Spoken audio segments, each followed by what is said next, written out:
Hey, good morning, Judith. Hey, good morning, Troy. How's it going? Not bad. How are you doing? I'm good. We were watching the games yesterday, so yeah. Yeah, give us a European recap for soccer, That's football, the recap. soccer. That's the recap.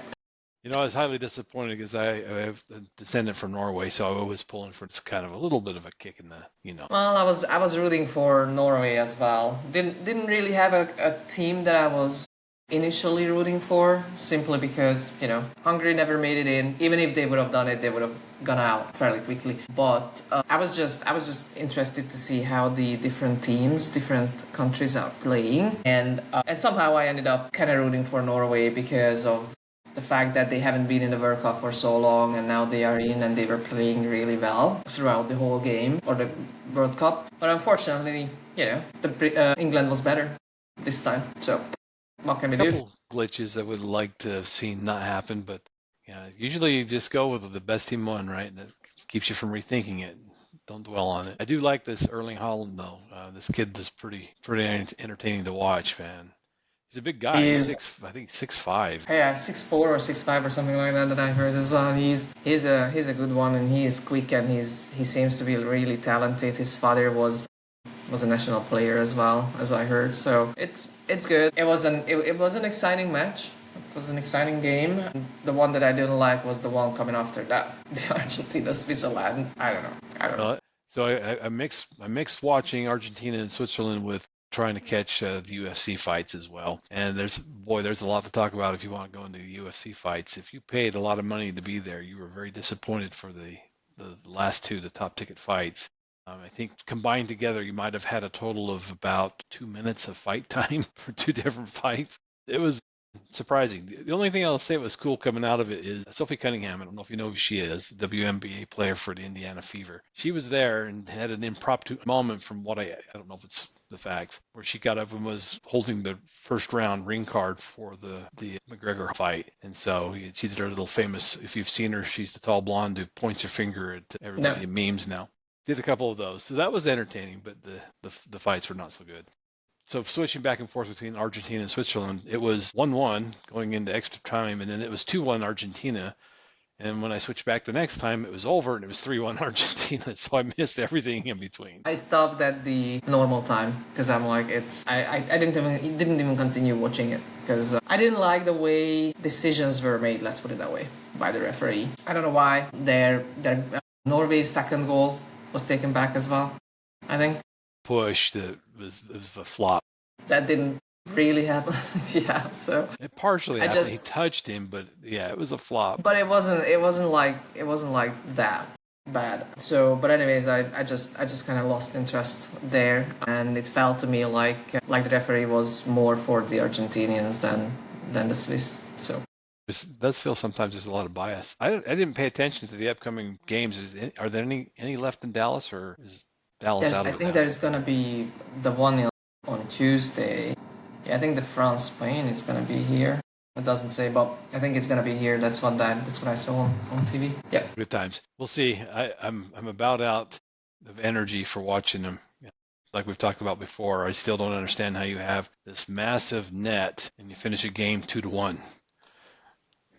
You know, you can drive a Yeah. truck into that net. In hockey, I understand because it's only this big. In soccer, I don't follow. Anyways, hopefully it goes Well, well, and whoever you pick, I hope it's the team you want. I don't know. We'll see. The ones that I wanted are out now, so we'll need to pick a new one to root Yeah, for. That's for sure. yeah, and I've had to do that twice now, so I'm not sure I got the energy for the third pick.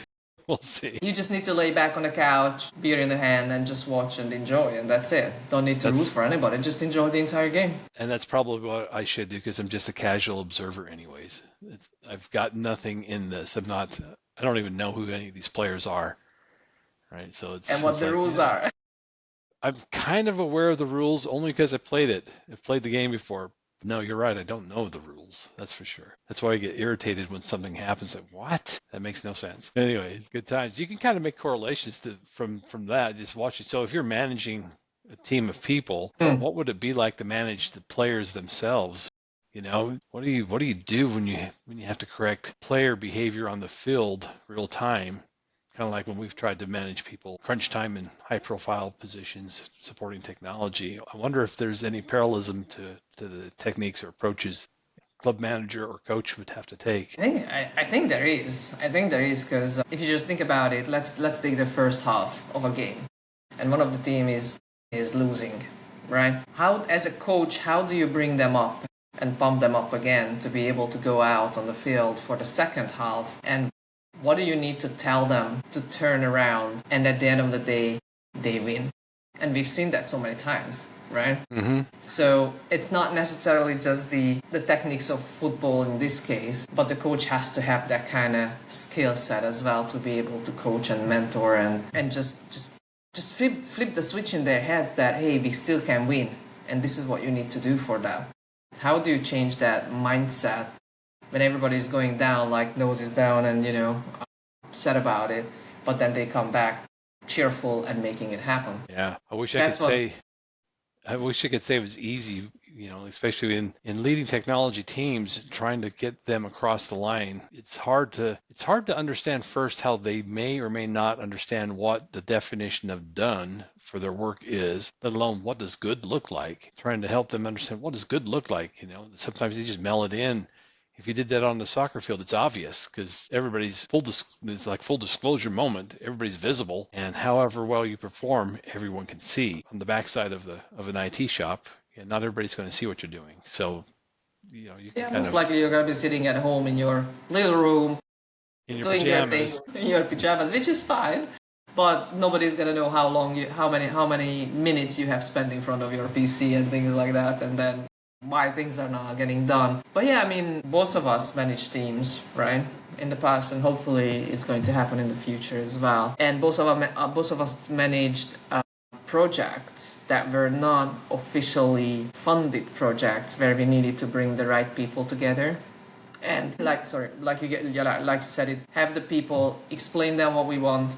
This is where we stand. This is where we go. This is what I want to see at the end.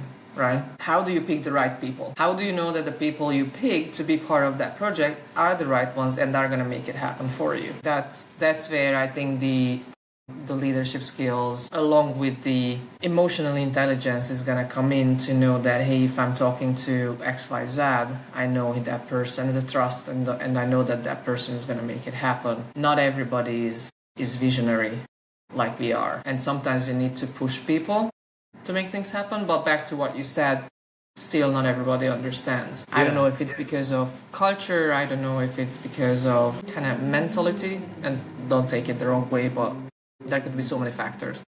Right, and we've highlighted in the past, we've talked about it, culturally specific. You might have somebody that says yes to everything, even though they do not understand what they're saying yes to. They've never done it, they've never seen it done, or they're also afraid to ask questions because then it diminishes. Or just to admit that, hey, I don't know, because they believe that it would reflect badly on them. Right. And just remember how many times we said it to our own people as well, that, hey, there is no foolish question. Right. Only because I understand what I'm talking about and I know because it makes sense in my head. It doesn't mean that when I say it out, it's going to make sense to everybody else, because there are things in my head that I'm not saying out loud, right? If you have a question, feel free to ask. There are no foolish questions, but somehow quite a lot of people don't understand that and they are still afraid. That if they are asking a question, I'm just going to believe that, hey, he or she is dumb. But that's not what it is. In order to make progress together, we need to communicate. If you're not communicating to me that you don't understand, I don't know if I need to explain it in 100 different ways. So we can get to the same end result together. Yeah, and then you always have the challenge of the conflicts that come up naturally between either organizations or people. And a good example for us would be, and I don't know how much you would remember of it, we had a client based in California, giving them away, where there was another part of the organization presenting a solution that we had already seen for a couple of years was not working and would not work. We already knew based off of data, not necessarily a data-driven decision. We've seen the data. We knew they couldn't be successful with what they were proposing.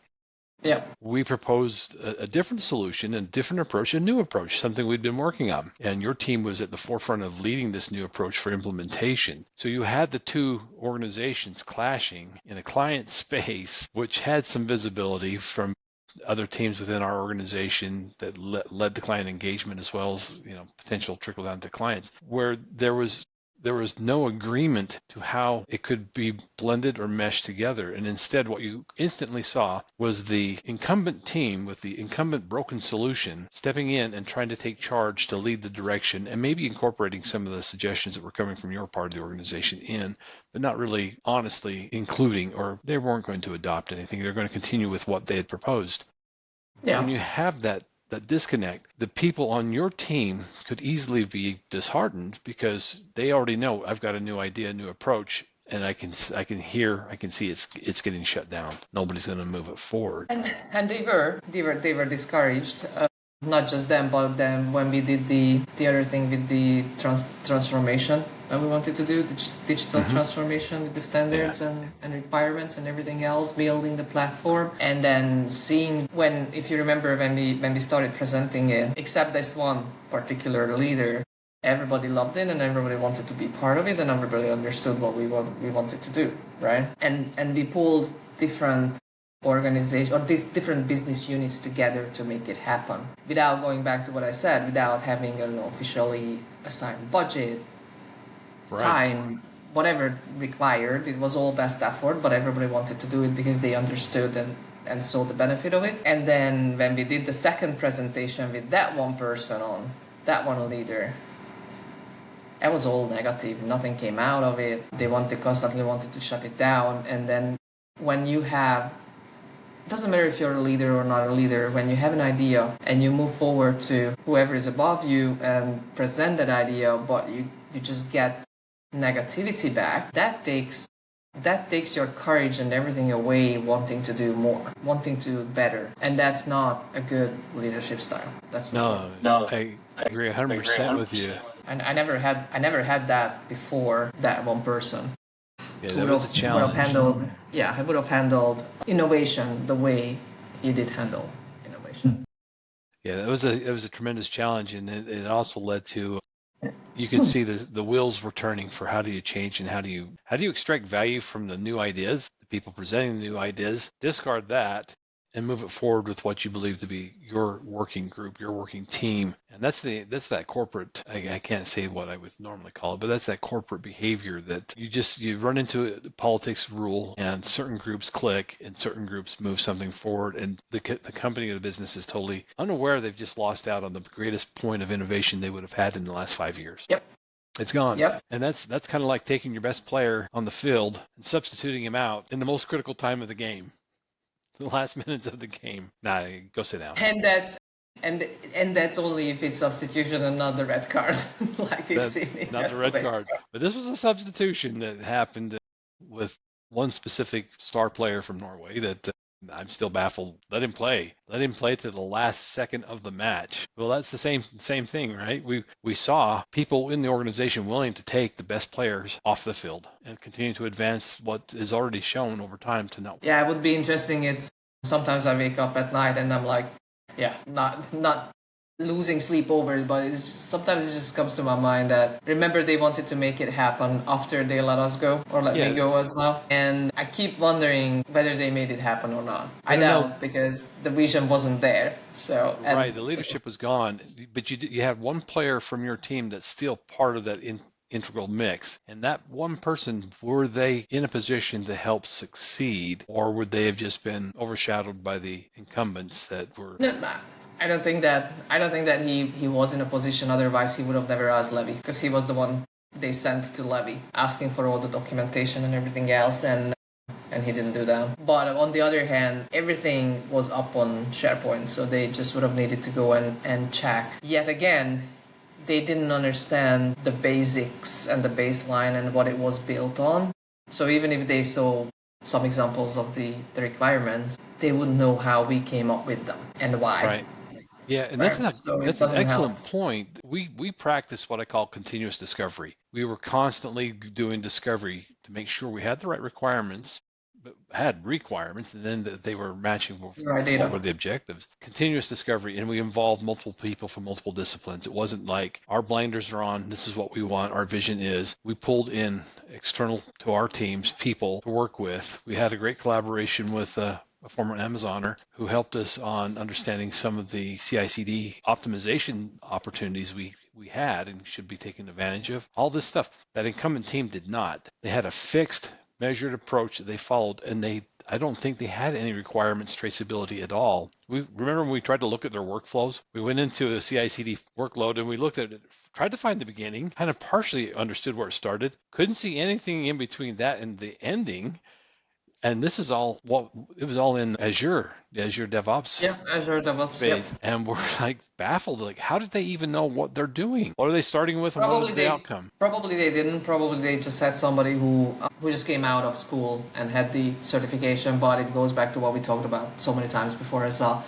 Certification doesn't mean that you know what you're doing and you don't have experience in the client environments and so on and so forth. But I have a better question for you. What do you think why they constantly shut us down with that idea? Was it because of fear? That's what I'm thinking. Was it because of their own fear that somebody might have been smarter, knowing better what they are doing, and that would have shown? So here's what I think it was. We came with receipts. We came with documented requirements, a process that had a start and end, and an outline that you could follow and understand. We had traceability. The threat was they had none of that. They had an idea, a customer asked for something, that somehow they automatically got to the solution. There's nothing in between. So not being able to show their work, I feel they were threatened. It was self-preservation. The team realized, and the team manager wasn't far behind us. If he wasn't, maybe even before you, was let go as well. So they recognized the gaps and problems, but they didn't try to create a solution. They didn't. What the person that we've talked about could have done, the common element for both of us could have done, was pull the two together, combine for an outcome that would be satisfactory across many organizations, because it's an MSP, many organizations, as well as to the company we were paid by or worked for. They were threatened. I'm sure that's what I'm thinking as well, and the way they kept on saying that. They didn't say it out, but kind of the way they were talking about the vision and the idea that I had and we started to pull together, as if they wouldn't understand the value of what we were trying to do and achieve. But again, why is that? Because they couldn't come up with the idea itself, and they were supposed to be the ones who are the smartest, coming with all these certifications and whatsoever, and leading their own startup company, whatever that was. Yeah. And yet, here we were, and we could make it happen while we were still delivering on our normal job or normal roles. Yeah. Yeah, we took that get shit done approach, but we did it in a professional way so I came from a software development background, great experience with DevOps, DevSecOps. You came from DXE with a cultural as well as a business operations background, that same targets, similar targets from a leadership perspective, but different views. Our horizons of view were totally different. When those came together, we filled in or closed gaps that were naturally there, and collaboratively achieved a solution proposal that was a wonderful proposal, And we had Matt, who kind of was the glue for basically it would be the infrastructure behind everything, the technical elements, the technical part of it. And it was overlooked. It was lost. Unfortunately, they missed out on a golden opportunity to take something forward. And that's what it feels like, a sad loss, to be honest with you. So, because we really could have helped the company to make things happen and standardize and bring up the operational efficiencies and things like that would have helped them turn the ship around. But I still want to believe that had that leadership change not happened above us, we would have been in a much better situation. Yeah, I think we would have been successful. Successful. Our leader was bought into it. At least that's what he showed, but he was bought into it, and he could see it, and he was the one saying at some point, at least to me and I think I told you that on one of our one-on-ones as well, that we need a culture, we need a mindset change in the leaders, and if somebody is not on board with that, what we are trying to do, then we just need to go and replace them. He knew what he was talking about back then and who he was talking about, and he wanted to make everything happen that we had in our minds. Somebody was faster above him. Yeah, unfortunately. And I guess that the message here is that is corporate politics. It is. That's all that was. I'll go ahead and call it for what it is. It's corporate fuckery is what most people will describe it as. It's not beneficial for the organization that's paying the paychecks. ever. It's individuals championing their own outcomes, their own what serves me best. And Yeah. unfortunately, that oftentimes will win. And it's hard to see good people who work in those environments struggle. We still know, well, I don't know anybody anymore. We still know of people that we've left behind that I don't know if they've struggled with the position they're in. They're still at the organization. Have they been able to grow? Has anything changed? Anything meaningful happening for them today? I don't know. Everyone I knew is out by now, one way or another, willingly or being told to show Yeah, the yeah. door. I don't know what's going on. The only thing I know that the company itself is still struggling. So It continues to struggle and continues to downsize to cut their way to profitability, which will not ever work. I don't know who's still there. I suspect, though, because I see occasional posts on LinkedIn, a handful of people that are still working on common initiatives. But if you read what they post, and it's not a clear insight to what they're actually doing, it yeah, reads but like it's still 2021, 2022. Nothing's changed for that person.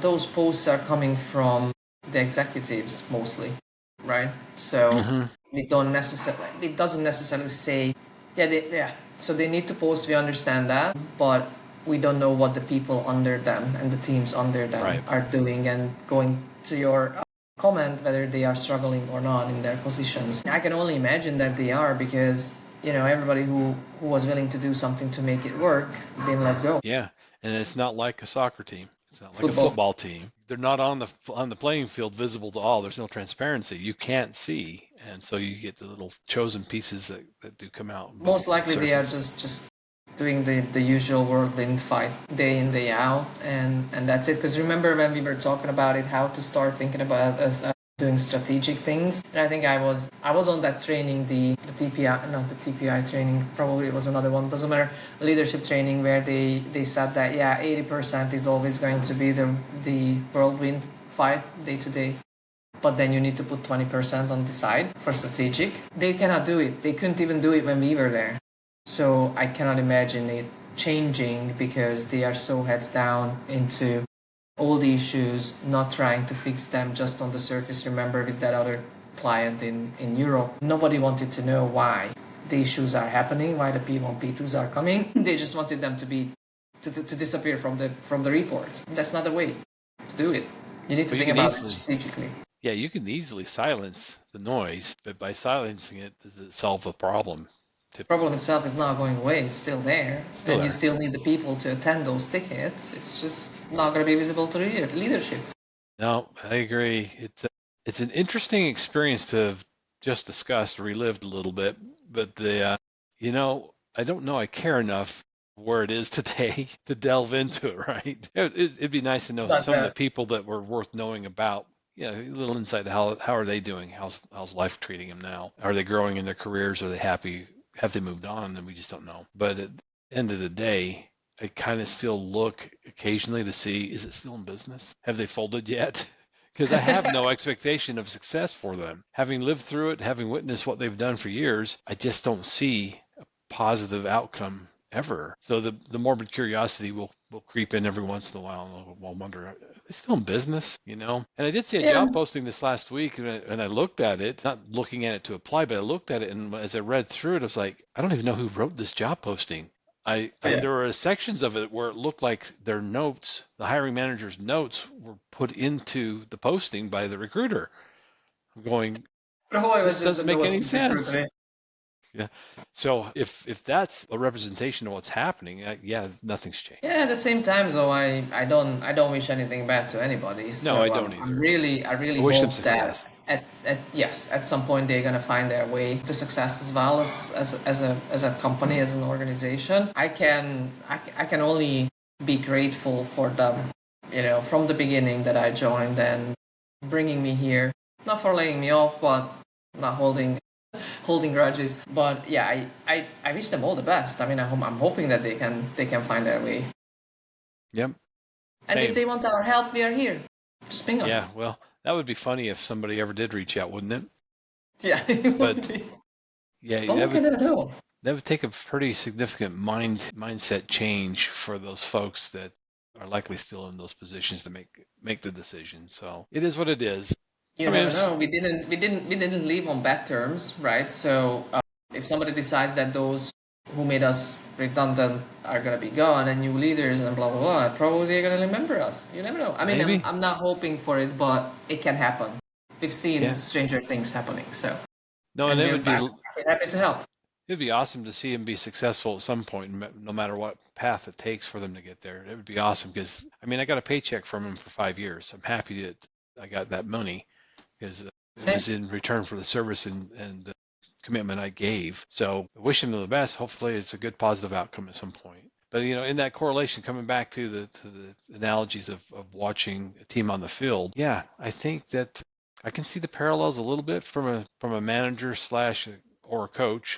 But I think they actually the I think that the soccer players are more transparent, and therefore I don't want to imply that it's easier to manage them because of that, but it's something that I think you can work with more readily. When all 11 players are out there for everyone to see, there's nothing hidden. It just There's not.